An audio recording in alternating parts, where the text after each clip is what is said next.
All right, so we're back here at the Rancho Palos Verdes City Council Candidates Forum with all 5 candidates here. Continue on with more questions from members of CHOA. I'm going to now begin with Greg. It's his turn to start. And this question has to do with the Green Hills controversy.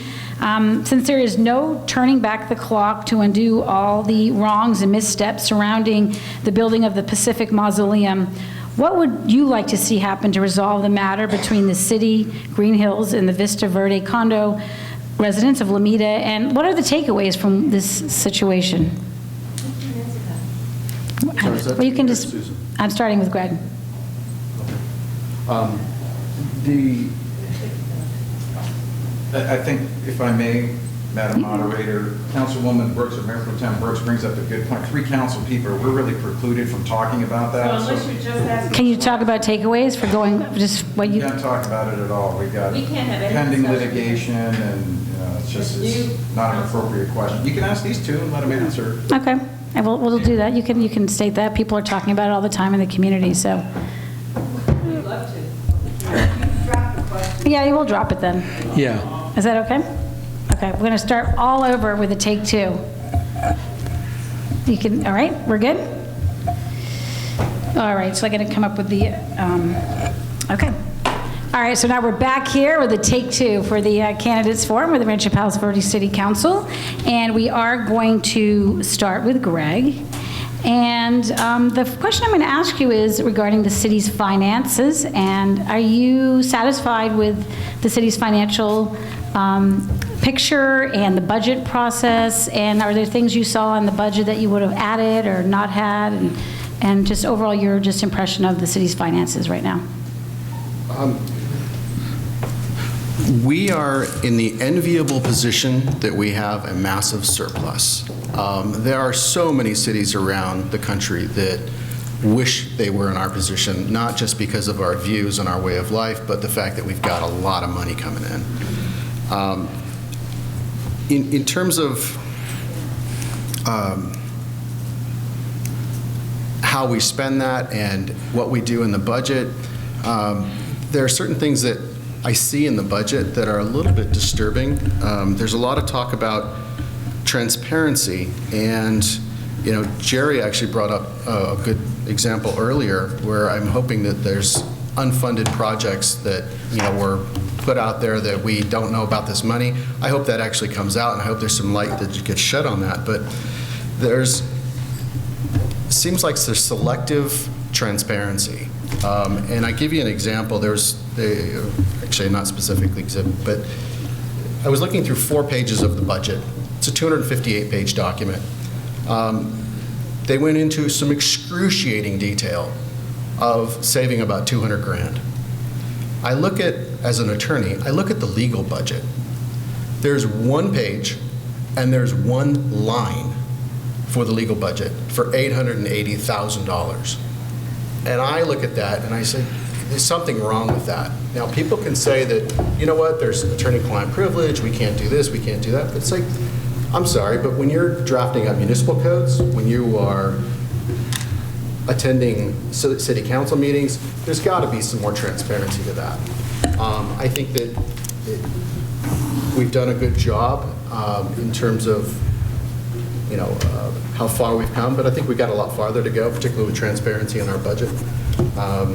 But yeah, I think we are in the very enviable position that we have such huge reserves. Okay, Jerry. Thank you. I concur with Greg. We are in a very enviable position in dealing and mingling with other cities and different councils. We are head and shoulders in the top 1%. There's no doubt about that. My background is in finance. I deal with fun things like reading the demands register, how we're spending money. I study the budget very, very carefully. And there's always going to be room for improvement. That's kind of a theme I have. Perfection is a road, not a destination. And we always strive for perfection. You're never going to get there, but we always try to get there. And I know this council and I work very hard, and I think we're fairly judicious with the people's money. We're lucky, thank God for Terranea. That's a quarter of our budget. And you keep talking about that, but that's very, very important. That's helped out quite a bit. we're going to get better. We've hired Deborah Cullen. We have a new finance director whose pledge is more transparency, and she is very proactive, along with our new city manager, Doug Wilmore, in providing that transparency. So as being a fiduciary and a steward of the city's finances over the course of the last 4 years, I think we've done a pretty good job. Can we get better? We're always going to get better. And you know, we uncover more and we find more. And like I said, as late as yesterday, you know, we have projects that have been on the books for 6 years.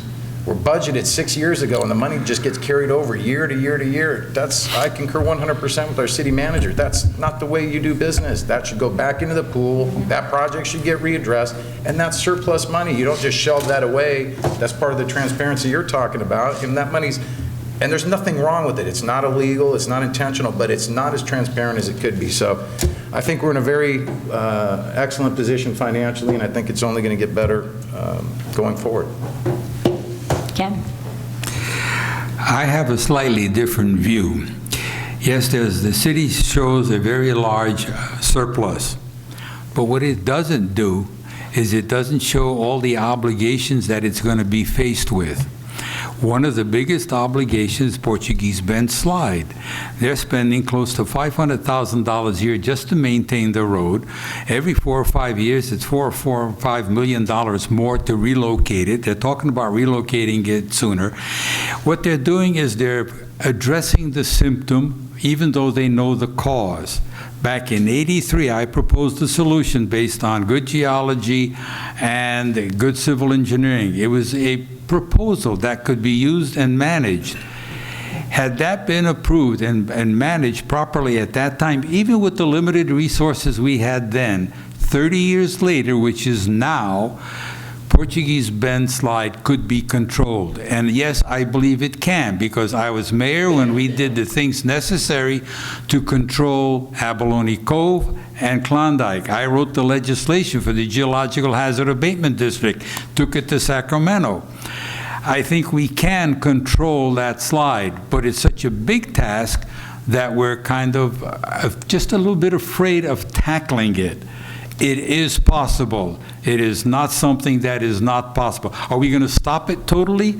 No. But if we control it like we did Abalone Cove and Klondike, we'll be in great shape and save an awful lot of money. That's only one of the projects. One of the things we talked about earlier was the storm drains. We got a sewer problem that's going to be coming up that's going to need refurbishing. Are we going to ask for a tax for that? I hope not. Thank you. Okay, Susan, your thoughts on the city's finances? Thank you. I think Jerry did a very good job of explaining, explaining the city finances. With this new city manager and this new budget and the way our new finance director is rolling out new programs, we will see tremendous changes, which is one reason why I think, frankly, I will just put in this plug that you need to maintain the team you have. Because if it ain't broke, don't fix it. And this team works very, very hard. And we may not all agree on everything, but these three incumbents here are the hardest working members of the city council. So I want to just point out how important it is that we understand that the budget itself is, you've got 29.6 million, and we've got the same amount basically in reserves and CIP. So when you look at that, we are very healthy.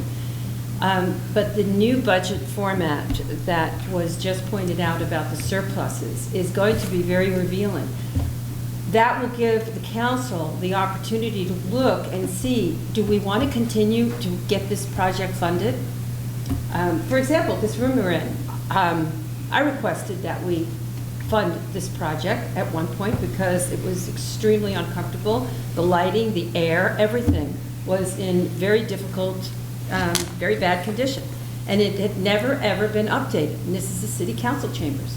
So we allocated the funding for that 3 years ago.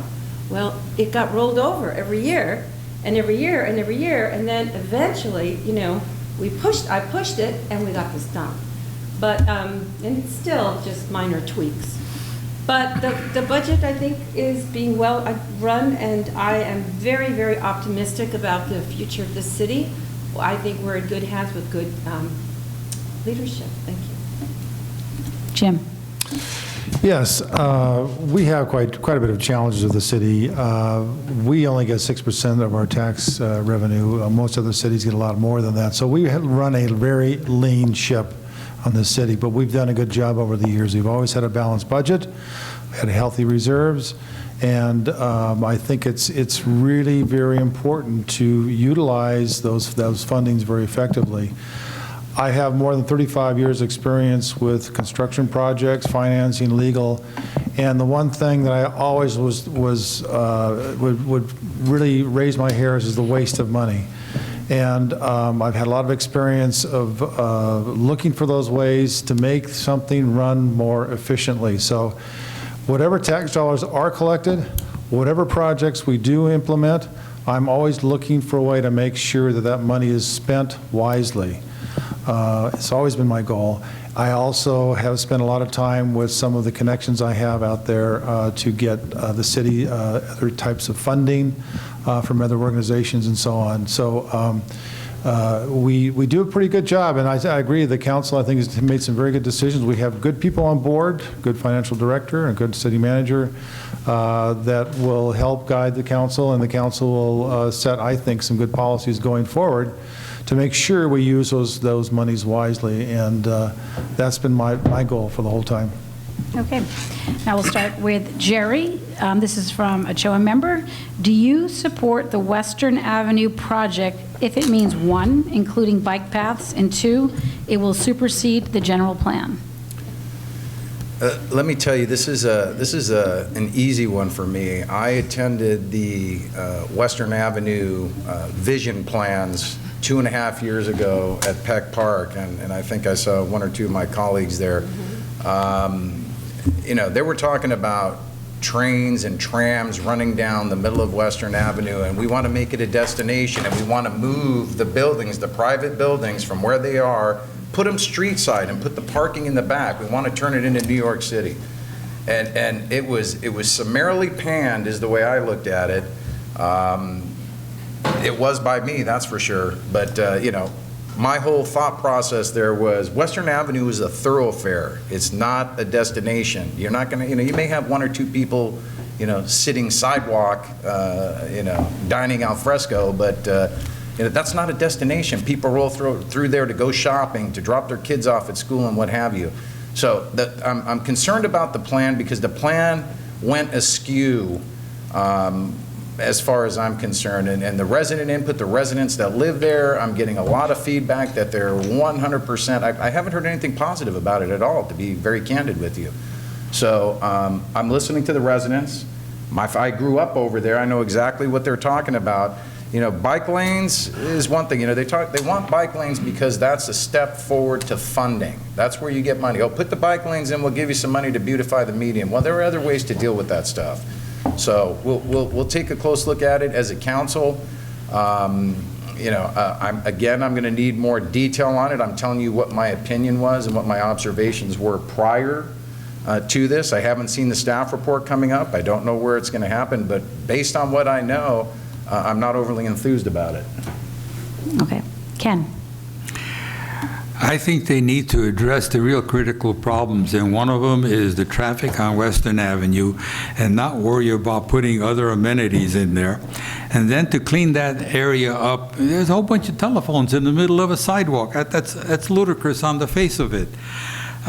They really are not considering to do something with that to accommodate Point Vista traffic. The Navy is going to be selling their property. If that gets developed, how's that traffic going to impact that while they're talking about beautifying it? Sure, it could be made to look better, but really what we need to do is address the real problems rather than trying to just do something that really is unnecessary. The problem is, as I see it, is if there's a grant for something, whether we really want what that grant is supposed to do, we go ahead and go for it.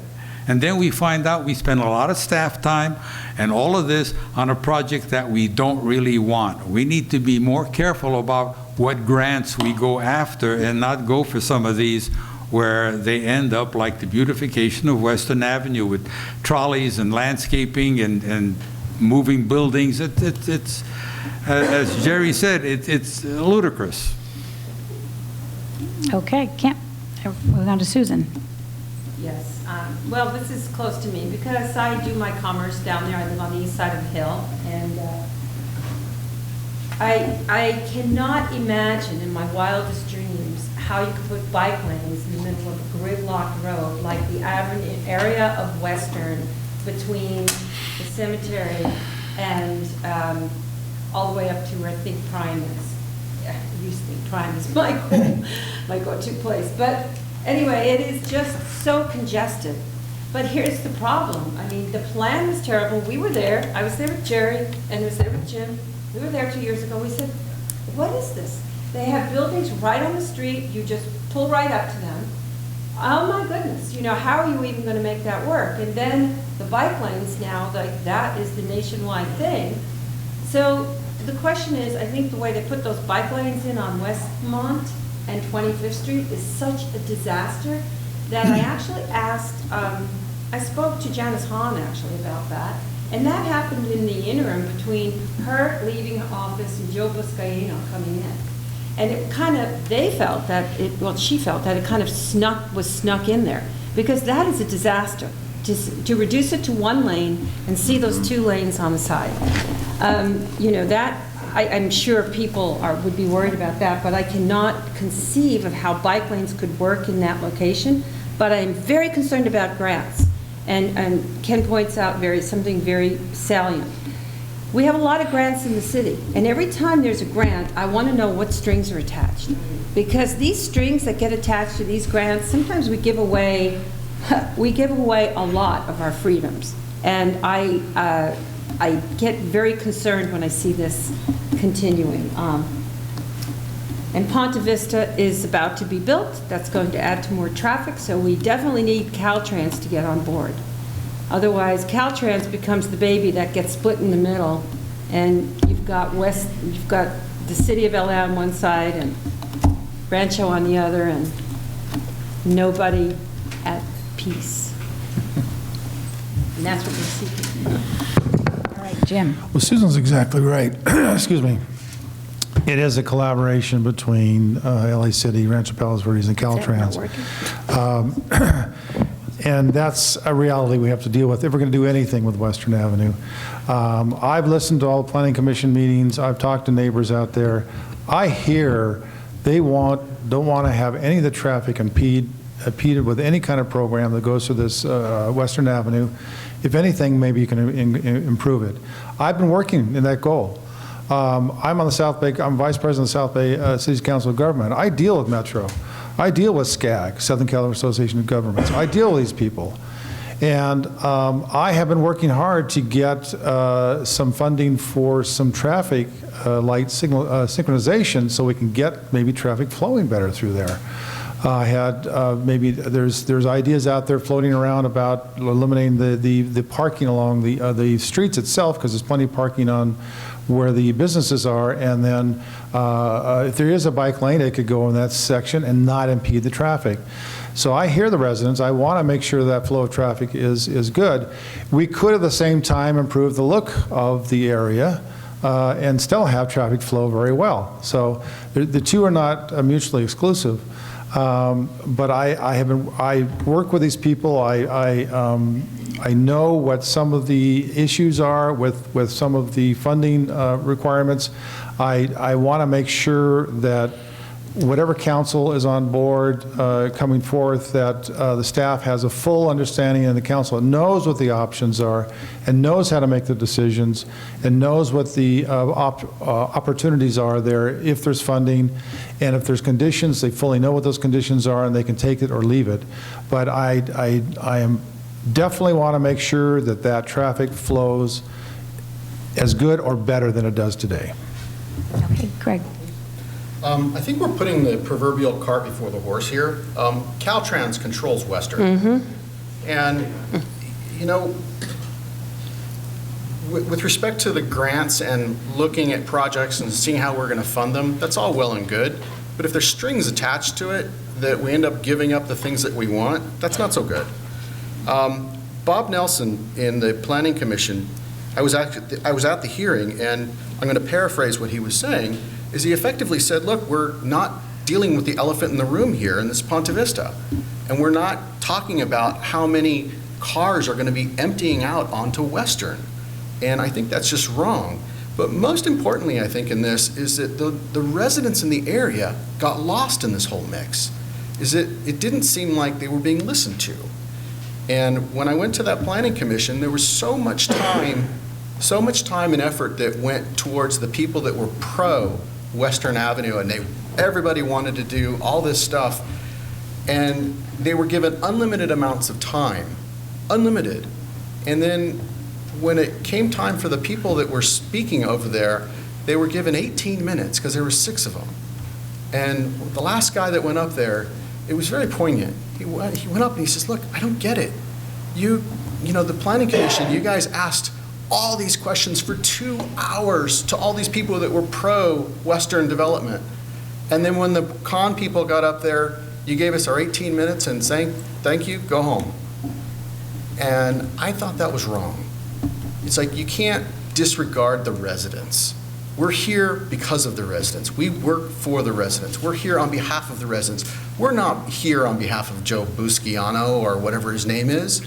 He's not our constituent. You know, yeah, we got to work with the guy because he's part of LA and they've got the other side of Western, but I think it's wrong when you just ignore the residents and don't give them their due. So. Okay. We're going to move on with a new question, and we're going to start with Ken. We've got a bunch of questions from the audience that have to do with just trying to keep RPV a pretty place. So I'm going to combine some of these questions about the city's aesthetics. So how will you deal with increased cell antennas peppering the city, ruining aesthetics and home values, and what are your thoughts regarding wireless communication facilities in the public right-of-way affecting the character of RPV? Wow, that's a potpourri of things, isn't it? Can I ask, But I think- did you say cell towers? Was that the first part of I that? think that's what you I meant. combine them, increased cell, it says cell antennas peppering the Cell city. antennas, Yeah. thank you. Yeah. Cell antennas peppering the city, ruining aesthetics and home values, and what are your thoughts regarding wireless communication facilities in the public right-of-way affecting the character of RPV? I thought maybe we could combine these for time. I've been reading a lot of places where what they do to accommodate that is camouflage them to the point that they look as part of the neighborhood and part of the landscaping. I don't think we can do with what a lady in PV Estates suggested when they wanted to improve it. She says, gee, you're putting all the utilities underground, why not put the antennas underground? I don't think that'll work. But really, we can take a step forward, and 2 things with regard to cell antennas. I think we can mask them. We have some in the city that are hidden, we don't know about, and that's fine, they still work. The thing that bothers me is that at the federal level, they ought to make it something standard so that each entity that has a cell system, AT&T, Verizon, or whatever, they have their own antennas. Why can't they share them and reduce the number of antennas, camouflage them, make the city look pretty? It can be done. The rest of the things to beautify the city, we try to do everything all at once. And that you got to break it down in piecemeal. Hawthorne Boulevard, let's take care of the median. That'll look better. It'll encourage people then perhaps to even improve other things there. You can't do all of it at once. We need to continue enforcing our view restoration ordinance and not make it so troublesome, because it is, as I said earlier, a matter of equity, and that will enhance the area. Those are just a few of the things that I think can be done. Thank you. Susan? Yes, well, this actually came up at the city council meeting last night, part of this issue. We have directed staff to go back with like this has been my issue for like 28 years. I've lived here for 30 years. Hawthorne Boulevard has been a nightmare, on the side of the streets and in the medians, and also Crest and not Crest so much as Crenshaw, and particularly Palos Verdes Drive West going into Palos Verdes Estates. I mean, it looks like we're in Shantytown until we get to Palos Verdes Estates and parts of that area. Particularly on the side of the streets where the walls are falling down. So as a council, we directed staff to come back with a modified enforcement program so that we can actually work with the community. We're taking this very seriously. Do you know that 15 years ago, Council then Mayor Lyon and John McTaggart worked together on a beautification program of just one small part of Hawthorne Boulevard, which would not, by the way, be applicable today. It was beautiful, but it was not drought tolerant. But regardless, it was a plan. So it's something that we can look at. As far as these wireless communications and the antennas, wouldn't it be nice if for a change, all these different entities, the AT&T, Verizon, Sprint, and everyone, for a change, we could pretend they're a monopoly and they could just have one and, just in sparse areas. You probably know Palos Verdes Estates, they don't like to have them, so the transmission is very poor there. So we do need to have them, but the question is how to camouflage them and how to do the best to take care and make sure it is not a blight. When it shows up on your lawn or on your property, isn't that a nightmare? I mean, it really constitutes a problem. So we try to take that seriously in our city, and we actually have it as a future agenda item to make sure it gets addressed again and again. Thank you. Jim? Yes. The cell antennas, I was on the Planning Commission for 8 years. We dealt with a lot of these issues on the Planning Commission. Basically, the FCC has a lot of control of these cell antennas. We sometimes are somewhat limited in what we can do, but we do what we can to exert whatever influence we have to protect our community. I instigated several ideas for the Planning Commission and the staff to put together plans that would help screen some of these cell antennas. If you go down Western Avenue, you probably don't realize there's thousands of cell antennas there. They're all screened. You probably don't even see them.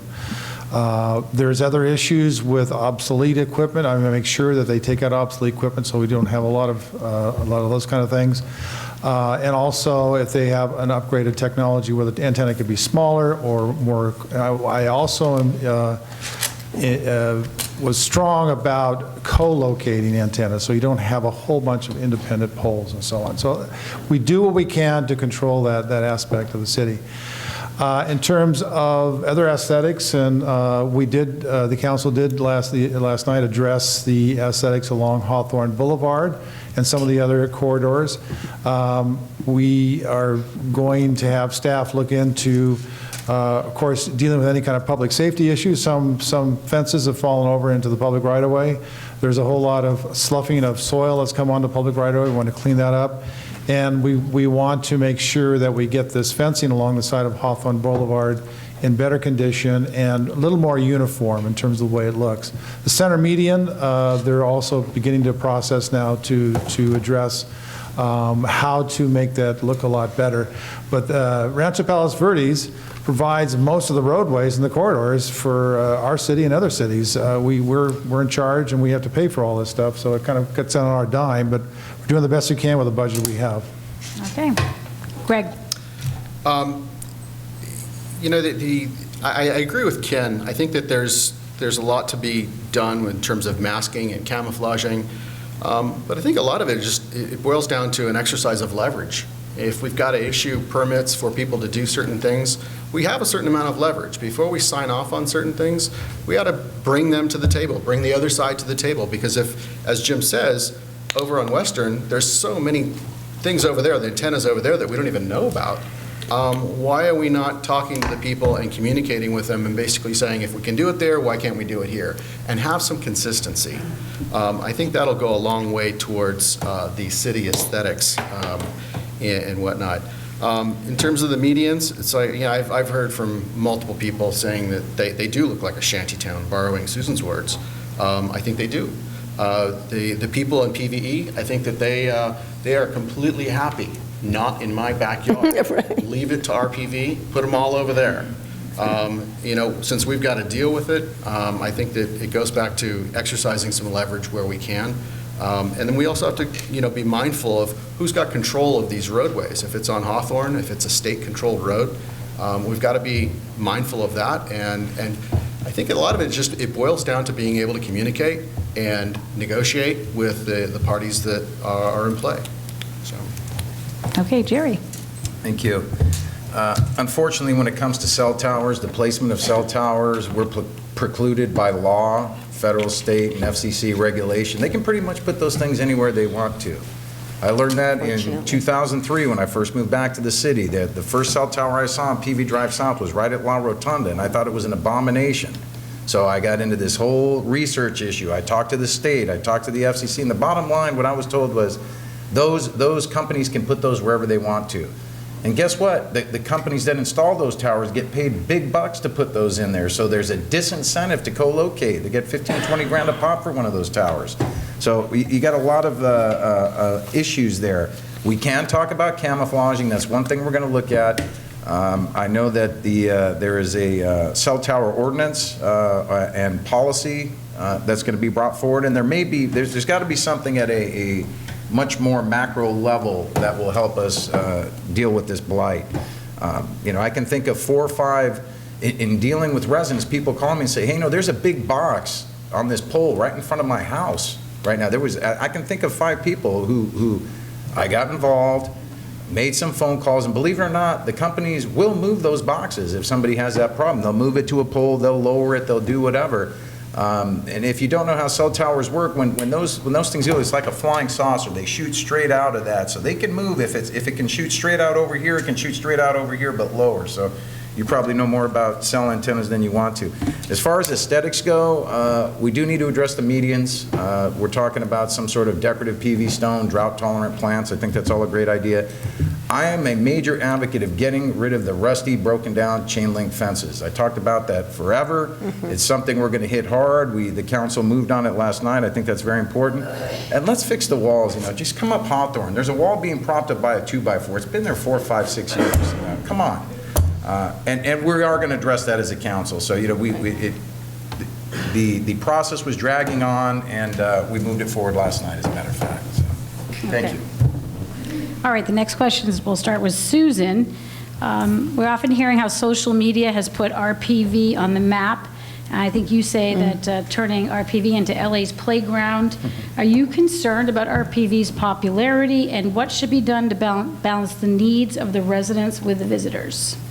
Well, that's part of my campaign pledge, is that we really need to put the residents first. So if you'd like to take a sign on the way out, you're welcome to.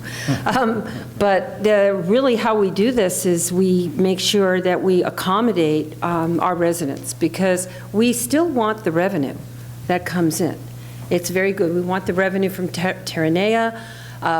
And actually, the city recently, we decided that Abalone Cove, Abalone Cove Shoreline Park would be free for residents, and that visitors would be paying. They would be paying not the $5, but the $10.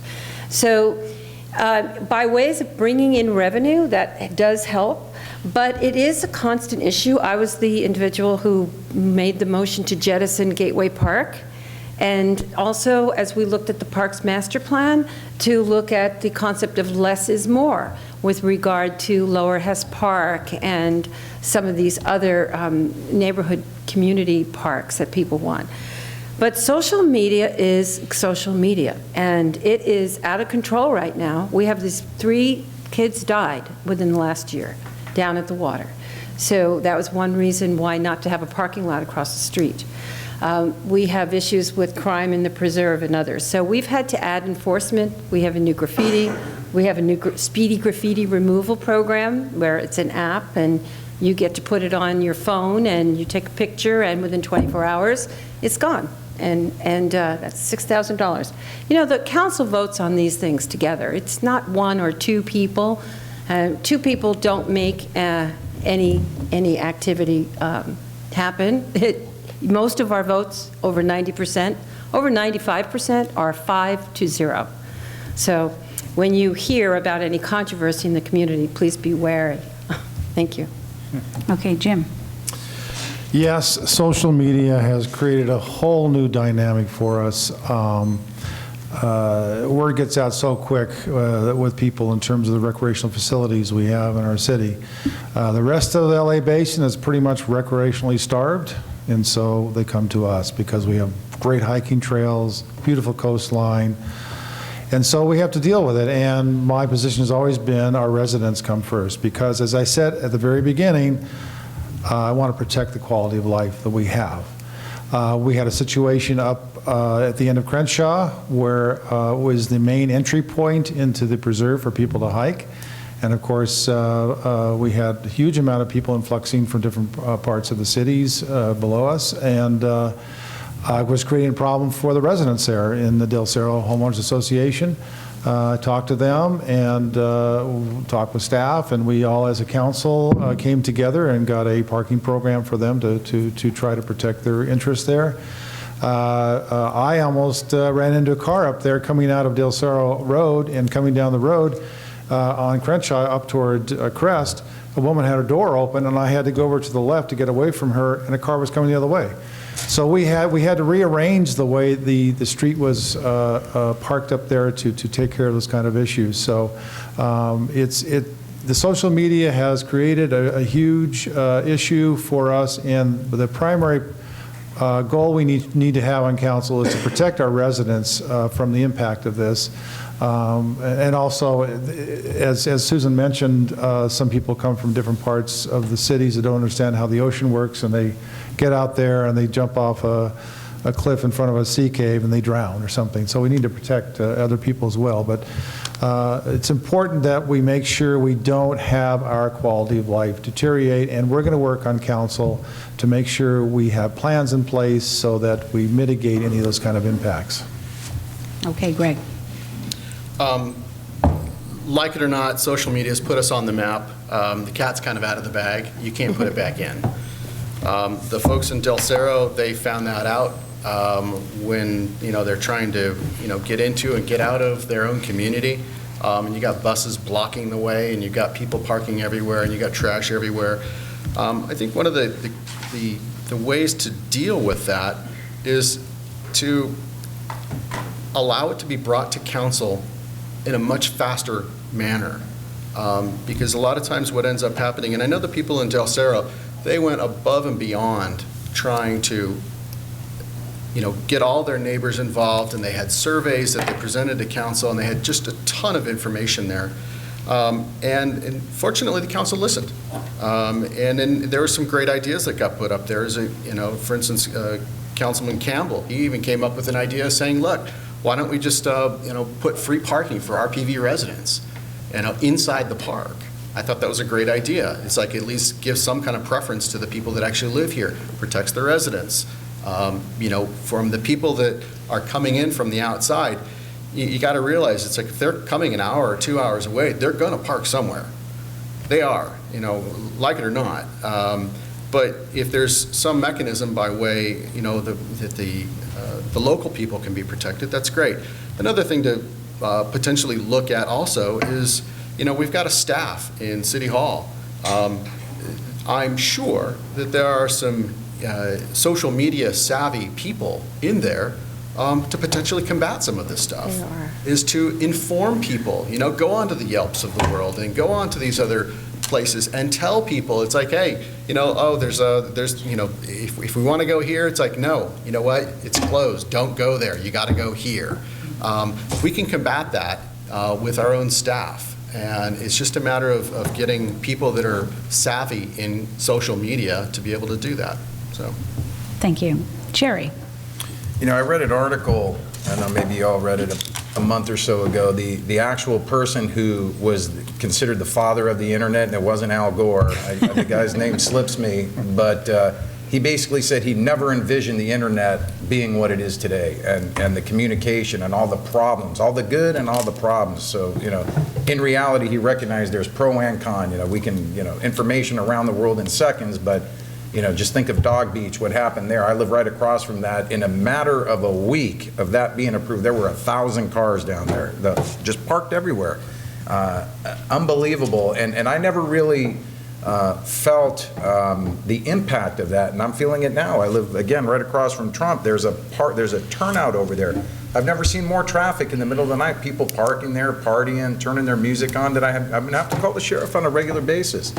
So I'm not sure what the answer is. There's been all good suggestions. The city is, in fact, does have staff working proactively on social media to put warnings out and to try and educate people and a whole host of things. But one of the things I think we have to be judicious with amenities, and I brought that forward I don't know, probably 6 weeks ago when we're talking about expanding S Park and Grandview and all these different things. I said, we need to maintain what we have. There's a lot of trash. I drive PV Drive South every day, and there is a noticeable increase in trash. Well, that has to do with the noticeable increase in guests in the city. So the council addressed that. We addressed the graffiti issue.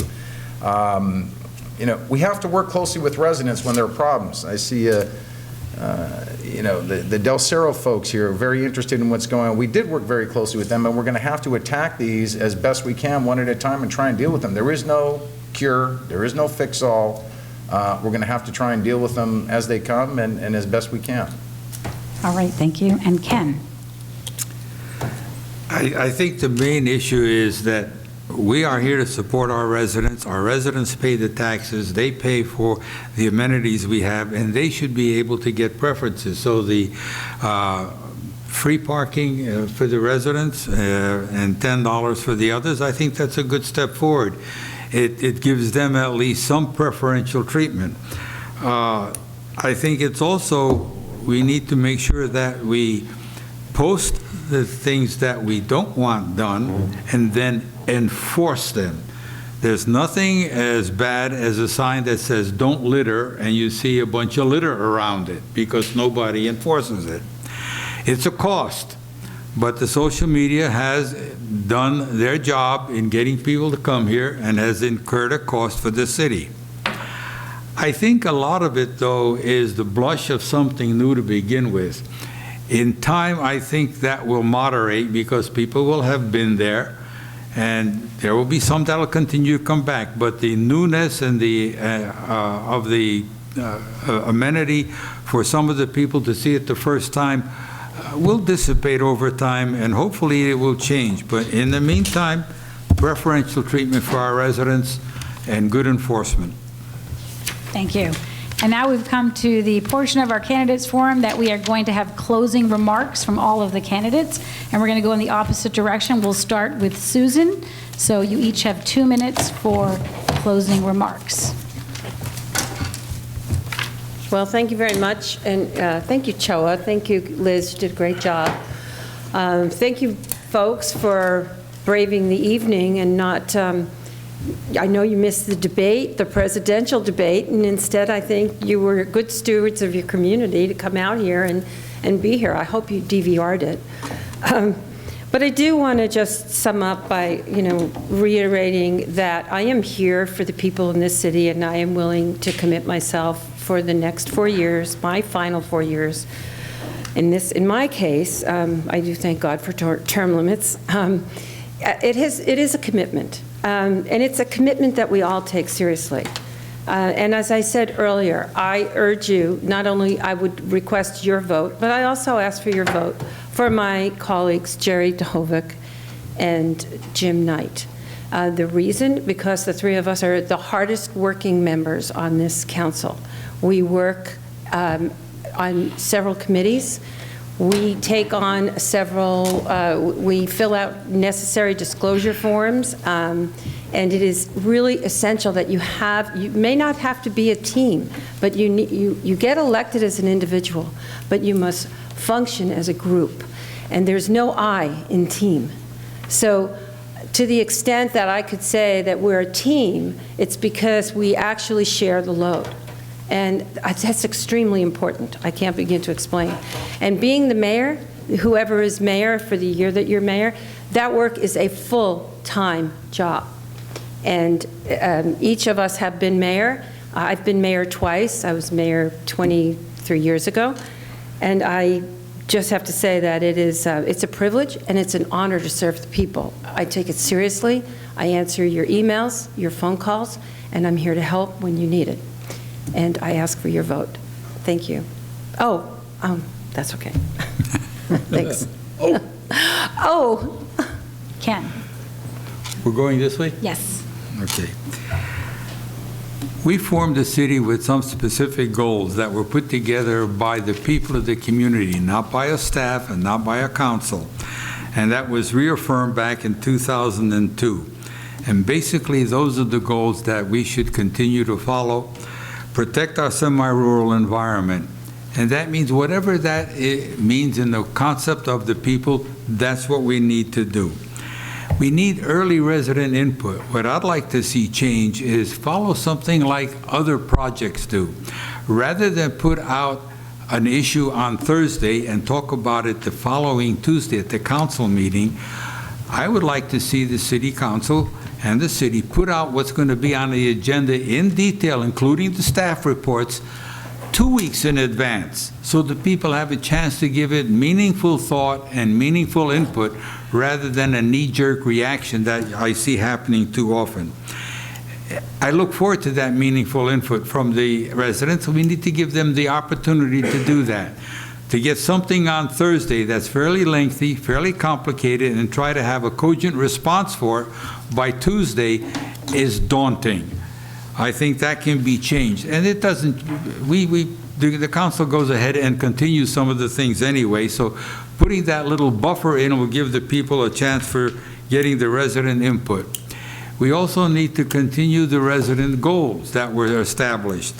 That's very, very important. We need to represent all 43,000 people, and I think most of the council attempts to do that. But there are times people come to the council, especially from other cities, which we have no control over. They don't vote for us. They're not part of our constituency. And yet I think we spend an inordinate amount of time addressing their problems rather than the cities. I'm available to talk, and I ask your vote for November 3rd. Thank you. Jerry?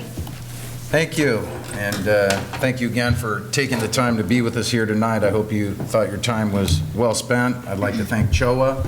You guys do a great job. I'd like to thank John Benitakis for emceeing and Liz Brown for moderating. Those are great glasses, by the way. They're new glasses, if you didn't notice. I'd also like to thank my beautiful wife and my 2 gorgeous daughters that are in the audience, and my mother in the back row. Got a lot of family support and very long time. Oh, there's my sister too, but long time friends in the audience too. So being on council truly is a family affair for the DeHovics. But I'd also like to thank my fellow candidates. And as you might imagine, campaigning is a taxing proposition. And I think you're all to be commended for stepping forward and volunteering to serve the city, because we're not doing it for the money, and we're not doing it for the glory. So there's got to be personal gratification in servicing our residents. Finally, I'd like to thank the wonderful residents of Rancho Palos Verdes. I am constantly amazed at the outpouring of support and input that we all get from the residents. You, as I've said this many times before, are our #1 resource, and I truly believe that we have some of the best residents in the country. I said that earlier. You really make this place special. As I said earlier, perfection is a road and not a destination. This is a great city. We have very admirable and enviable traits. We're financially sound. We have abundant open space, great schools, an involved citizenry, many parks, beautiful coastline, and views beyond compare. But with all that being said, we can get better. Perfection, we're not perfect. We got a long way to go, and we can always get better. I want to say, if elected, I promise to continue providing strong, common-sense leadership and conducting the city's business. I commit that I will always make every decision based on what is in the best interest of the city and its residents. I will always speak the truth, and I will listen to all viewpoints. I ask for your vote on November 3rd, and God bless America and those that protect us. Thank you. Greg? Thank you to CHOA and Liz. Appreciate all your time, and for the residents for coming out and listening to us. We're doing well here in RPV, but I think we could be doing better, a lot better. We need to continue to ensure that the residents come first, If voters see fit to trust me with their vote, they can count on me for this. I'll listen, I'll analyze, I'll ask questions. I'll bring my legal and business experience to the table. I'll be fair and I'll check my ego at the door. I won't try to convince people that everything in the city is just fine, but at the same time, I won't hesitate to say when things are good. I won't continually raise taxes just for the sake of raising taxes, especially when we don't need the revenue. I won't automatically rubber stamp staff recommendations as a matter of due course. In sum, I will ask questions and get answers. I will hold all parties doing business with the city accountable through audit, whether it's the city attorney, city staff, or consultants and vendors doing business here. No exceptions. I don't do business in RPV, so I don't foresee any conflicts of interest, and I don't have any cozy relationships with anyone that I need to maintain because I'm in office. My campaign is almost entirely self-funded, and if I vote for something, it won't have any strings attached, period. Thank you for your support. I'd be humbled and honored and very appreciative if you'd vote for me on November 3rd. Okay, Jim? Yes, thank you, Liz, and thank you for CHOA for putting the forum on. This is really an important part of our democratic process for voters have an opportunity to actually hear candidates' positions on current issues and what they have envisioned for the future. As I said, my primary goal is preserving our quality of life. That has been my primary goal, and it's all the way through the 8 years of Planning Commission and the 3.5 years I've served in City Council. And I think I have the knowledge and the experience to lead us forward to any challenges we may face in the future. Over my 3.5 years, I have made a lot of connections with other agencies that can help the city. I'm Vice President of the South Bay Cities Council of Government. I'm on the governing board of the Santa Monica Bay Restoration Commission, which I'm dealing with some issues trying to comply with our MS4 water quality requirements. I'm a member of various other boards, and I'm always working for you, these regional agencies, to make sure that there's nothing that will affect our quality of life. And making those connections, I've been able to also implement some connections and collaboration with these agencies and our staff and the city to save you taxpayers, thousands and thousands of dollars in terms of certain programs that put forth, energy efficiency for the city. The future of the city has some challenges ahead, definitely. My work, I don't think, is done. I have all these network connections. I would like to continue forward to help serve you with these connections I've made for the next 4 years. But I'm prepared to meet those challenges. Like I said, I have a good 35 years experience in the real estate construction business, and I think I have the expertise to deal with a lot of these issues coming forth. So I would look forward to, if elected, I would look forward to serving you for another 4 years. I'd be very privileged to do that. Thank you. Okay. And I want to also say thank you to all of the 5 candidates here for running for office here in Rancho Palos Verdes. I wish you all the best of luck on Election Day. I want to remind our residents to vote on November 3rd. And again, I want to thank CHOA for asking me to be the moderator. And with that, I'm going to turn it over to the president of CHOA, John Maniatakis. I also would like to thank all of the candidates for taking time and putting forth a comprehensive and informative evening. Thank you very, very much. I'd also like to thank Liz. She did an outstanding job, and we hope we can get her back in the future. I'd like to thank all our residents that came to attend this evening. I realize it's a bad night. I realize we had the Republicans do their thing, but I'm glad you're all here and listen to our candidates. Thank you for coming. Thank you, John.